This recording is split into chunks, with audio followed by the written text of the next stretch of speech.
When Niger's military surrounded uranium mines with armed troops and signed a deal with China that France couldn't stop, it wasn't just about one African country selling rocks.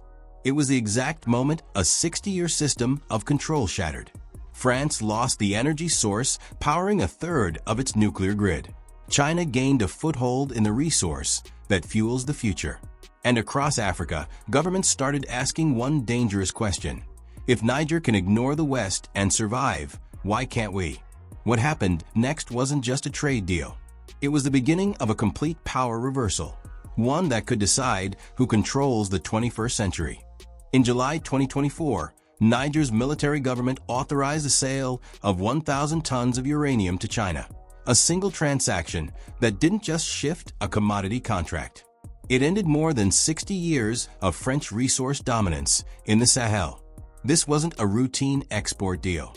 It was a geopolitical statement, and it came less than a year after the coup that overthrew Niger's democratically elected president and expelled French troops from the country.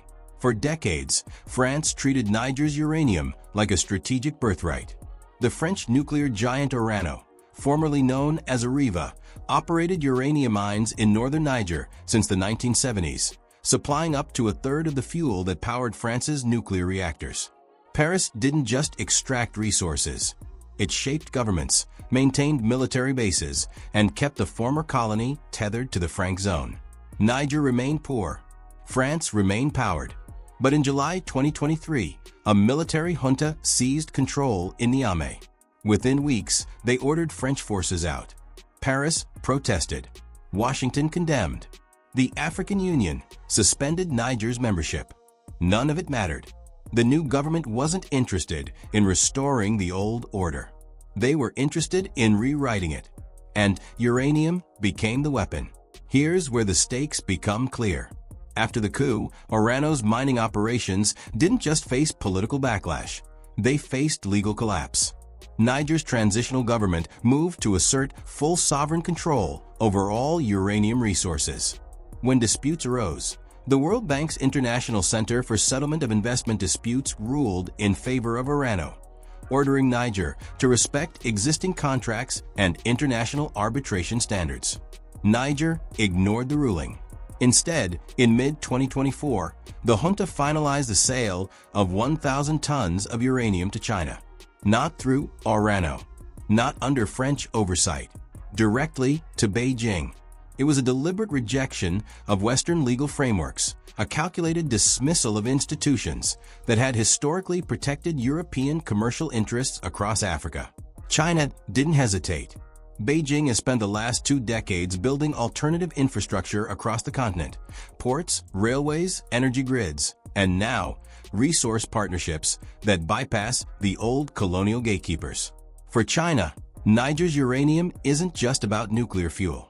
It's about proving that African governments have options outside the West, and that Beijing is the most reliable partner when those governments decide to break free. This is where the broader regional collapse begins to take shape. Niger wasn't acting alone. Across the Sahel, military governments in Mali and Burkina Faso had already turned away from France, expelled diplomats, and invited Russian mercenaries. All 3 nations formed a new security alliance in September 2023, the Alliance of Sahel States, explicitly designed to operate outside ECOWAS and French influence. The uranium deal was Niger's economic confirmation of that strategic realignment.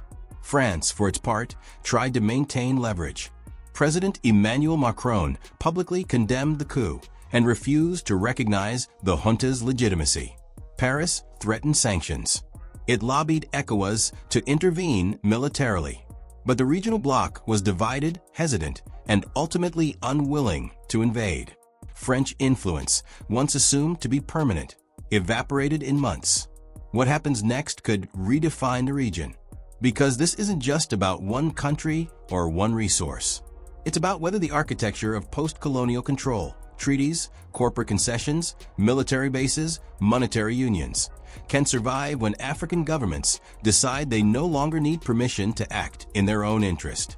China now holds a uranium supply line that strengthens its energy security and expands its geopolitical footprint in a region where Western powers are losing ground.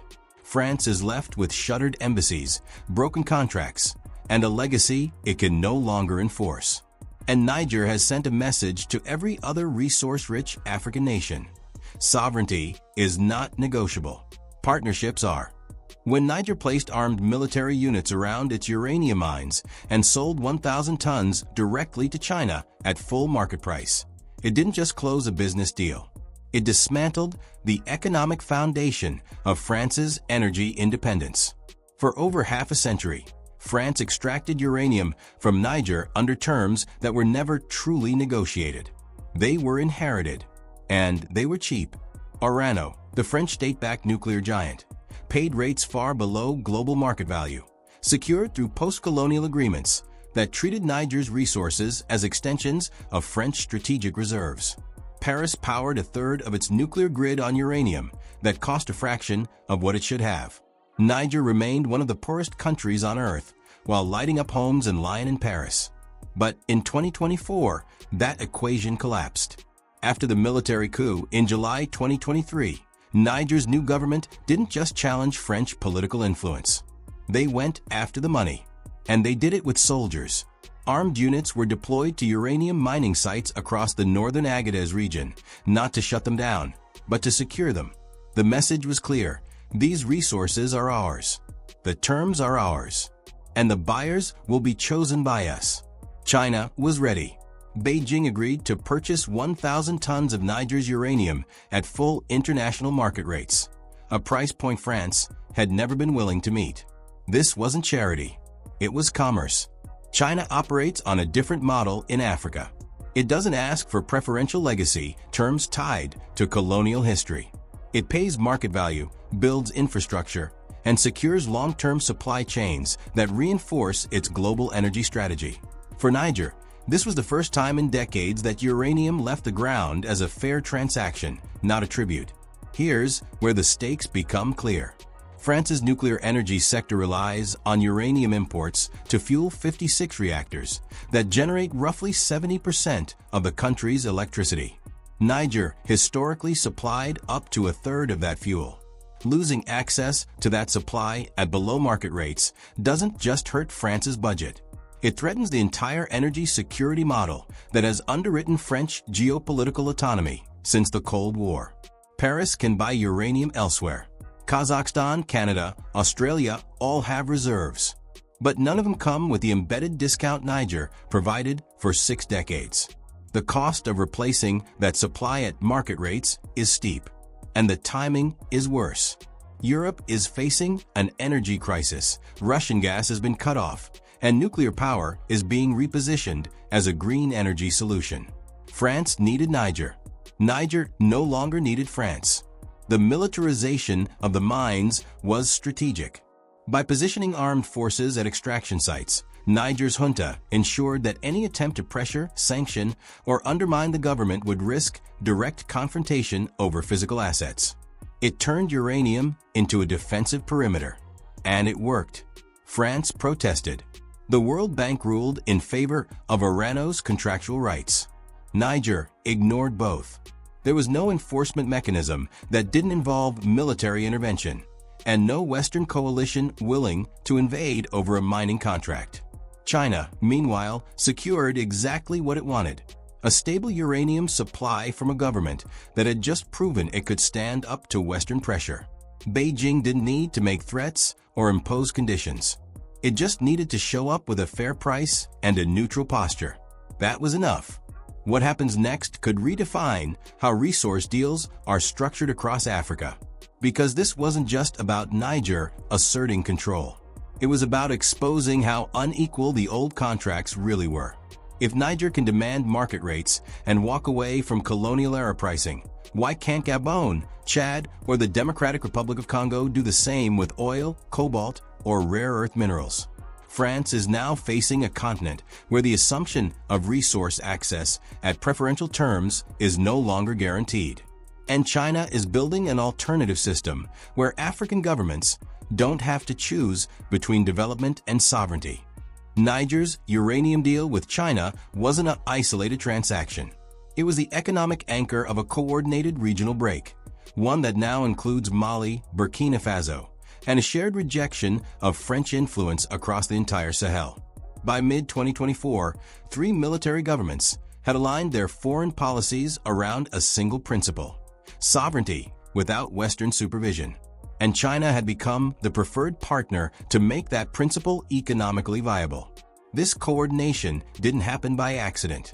In September 2023, just 2 months after Niger's coup, the military leaders of Niger, Mali, and Burkina Faso signed a mutual defense pact, the Alliance of Sahel States. It was designed to operate entirely outside the economic community of West African states, the regional bloc that had long served as a vehicle for French diplomatic leverage. The alliance formalized what was already becoming clear on the ground. These governments were no longer operating within the post-colonial frameworks that had governed the region since independence, and they needed an economic partner willing to engage on their terms. China stepped in with a model the West had refused to offer: infrastructure without regime change demands, trade agreements without democracy prerequisites, security cooperation without military occupation. Beijing didn't lecture these governments about governance or human rights. It offered ports, railways, telecom networks, and resource contracts at negotiated rates. For leaders who had just expelled French ambassadors and shut down Western-funded civil society groups, that approach was exactly what they were looking for. Here's where the stakes become clear. Mali had already pivoted toward Russia for security, bringing in Wagner Group mercenaries after kicking out French and UN peacekeeping forces. Burkina Faso followed the same trajectory, expelling French troops and inviting Russian military advisors. But Russia could provide guns, not infrastructure. China could provide both the economic foundation and the diplomatic cover these governments needed to sustain their independence from Paris. Niger's uranium sale became the template. It proved that African governments could reject Western arbitration, ignore international rulings, and still find buyers willing to pay market rates. Mali and Burkina Faso took note. Both countries hold significant mineral wealth, gold, manganese, rare earth elements, that had been extracted under similarly skewed terms for decades. If Niger could renegotiate its resource relationship with the world, so could they. China's involvement went beyond commodity purchases. Beijing had already financed road networks connecting Ouagadougou to Niamey, upgraded power grids in Bamako, and funded telecommunications infrastructure across all 3 nations. These weren't just goodwill projects. They were the physical architecture of a new regional economic system, one that reduced dependency on European markets and created alternative trade corridors running east toward Chinese ports on the Indian Ocean and the Red Sea. France tried to counter. Paris maintained that its presence in the Sahel had been about counterterrorism, not neo-colonialism. It pointed to years of military operations against jihadist groups and billions in development aid. But the narrative collapsed under scrutiny. The terrorism hadn't gone away. The aid hadn't reduced poverty. And the resource wealth continued flowing outward at terms that enriched foreign corporations, not local populations. The juntas framed their pivot to China as a correction, not a betrayal. They weren't choosing autocracy over democracy. They were choosing partners who didn't treat sovereignty as conditional. And for millions of young Sahelians who had grown up watching French soldiers patrol their streets while their governments remained poor, that argument resonated. What happens next could redefine the balance of power across Francophone Africa. Because this isn't just about 3 countries. It's about whether the model of French influence, currency control through the CFA franc, military bases justified by security partnerships, and resource access through inherited contracts, can survive when a credible alternative exists. China now holds strategic partnerships with a bloc of Sahel states that controls some of the world's most critical minerals.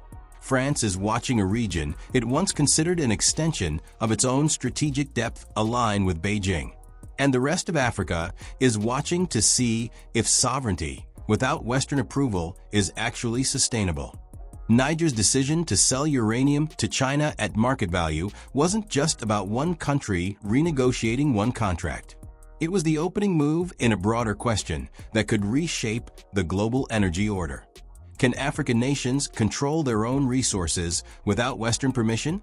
The answer, for the first time in decades, is starting to look like yes. What happened in Niger is being watched across the continent, not just by governments, but by populations who have spent generations seeing their countries supply the raw materials that power wealthier nations while remaining poor themselves. Uranium fueled France's nuclear grid. Cobalt powers electric vehicles in Europe and North America. Rare earth minerals drive the global tech industry. Almost all of it comes from Africa, and almost none of the wealth stays there. Niger's junta understood this. When they placed soldiers around uranium mines and signed a deal with China that paid full international rates, they weren't just defying France. They were testing whether a new model of resource sovereignty could survive in a multipolar world. One where Western leverage is no longer absolute and alternative partnerships are economically viable. China provided the proof of concept. Beijing didn't demand political reforms, didn't threaten sanctions, and didn't invoke international legal mechanisms to protect old contracts. It simply offered market terms and reliable payment. For Niger, that was enough. For the rest of Africa, it was a signal. Here's where the stakes become clear. If Niger's model succeeds, if the country can maintain economic stability, fund domestic development, and resist Western pressure without collapsing, then other African governments will have a template to follow. The Democratic Republic of Congo holds over 70% of the world's cobalt reserves, essential for battery production. Gabon and Equatorial Guinea supply oil under terms negotiated decades ago. Zambia and Tanzania hold copper and graphite critical to renewable energy infrastructure. All of these countries are watching to see whether sovereignty over strategic resources is actually enforceable in the 21st century. The traditional energy order was built on a simple assumption: that African nations would supply raw materials to Western industries at rates favorable to buyers, and that any attempt to renegotiate those terms could be countered through political pressure, sanctions, or, in extreme cases, military intervention. That system held for 60 years because there was no credible alternative. African governments that tried to nationalize resources or renegotiate contracts faced isolation, economic collapse, or regime change. But the emergence of China as a global power willing to engage outside Western frameworks has fundamentally changed the calculation. Beijing doesn't operate through the same institutions. It doesn't defer to World Bank rulings or International Monetary Fund conditionality. And it has the capital infrastructure capacity and diplomatic weight to back governments that choose to break with the West. This is where the geopolitical realignment accelerates. Because it's not just about Niger. It's about whether the entire structure of resource extraction that has defined Africa's relationship with the global economy since decolonization can be sustained. If Niger proves that a government can reject colonial-era pricing, ignore Western arbitration, and still access global markets through Chinese partnerships, then the logic that kept other African nations compliant begins to erode. What happens next could redefine the global energy transition itself. The West is racing to build electric vehicle infrastructure, renewable energy grids, and next-generation technology, all of which depend on African minerals. But if African governments begin demanding market rates, equity stakes, or domestic processing requirements before allowing extraction, the cost of that transition increases dramatically, and the timeline extends. China, meanwhile, secures preferential access to the resources it needs to dominate the industries of the future, not through coercion, but through willingness to pay fair prices and build infrastructure that African governments actually want. France is already feeling the impact. Europe is scrambling to diversify supply chains. The United States is attempting to counter Chinese influence through initiatives like Prosper Africa and the Lobito Corridor Railway Project. But none of these efforts change the fundamental reality. African governments now have options. And those options include partners who don't attach political conditions to economic deals. The question isn't whether Niger's uranium sale mattered. It did. The question is whether this is the beginning of a continent-wide reclamation of resource sovereignty, and whether the West has any strategy left beyond watching it happen.